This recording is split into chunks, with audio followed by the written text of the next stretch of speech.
आणि गॅस सिलेंडरच्या पुरवठ्याविषयीची ही एक महत्त्वाची बातमी आहे।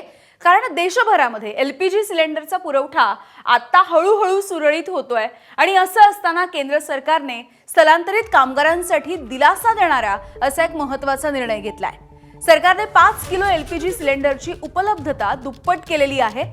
केंद्र सरकारने राज्यांना पत्र लिहून या 5 किलोच्या एलपीजी सिलेंडरचे दैनंदिन वाटप दुप्पट करण्याचे आदेश दिले।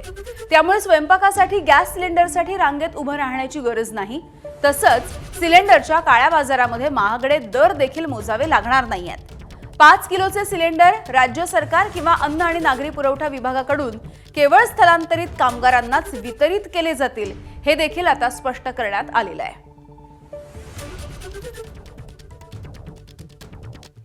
आखातामधल्या युद्धामुळे एलपीजीचा पुरवठा विस्कळीत झालेला आहे आणि त्याचा सर्वाधिक पुरवठा व्यावसायिक सिलेंडरच्या पुरवठ्यावरती या सगळ्याचा परिणाम बघायला मिळतोय।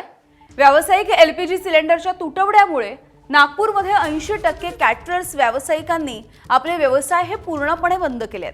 हजार लोकांच्या फुल मेन्यूची ऑर्डर घेतली तरी देखील एकाच वेळेला 8 ते 10 सिलेंडर दिवसाला लागतात। सध्या मार्केटमध्ये व्यावसायिक सिलेंडरचा पुरेसा साठा उपलब्ध नाहीये आणि त्यामुळे हा व्यवसाय बंद करणं सोयीचं असल्याचं कॅटरर्स व्यावसायिकांनी सांगितलेलं आहे। मी आज 38 वर्षापासून या व्यवसायामध्ये आहे आणि आम्ही सगळे नियम पाहून कॅटरिंगचं काम करतो। जोपर्यंत आम्ही कमर्शियल सिलेंडर वापरत नाही तोपर्यंत आम्ही कुठलंही काम करत नाही।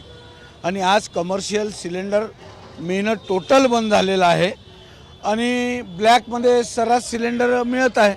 4000 रुपयामध्ये कमर्शियल सिलेंडर मिळत आहे, 2500 रुपयामध्ये लहान सिलेंडर मिळत आहे। आणि अशा कामामध्ये आम्ही आपल्यावर कुठलीही केस लागू नये या कारणामुळे आम्ही आमचा बिझनेस बंद करून टाकलेला आहे। एबीपी माझा, उघडा डोळे बघा नीट।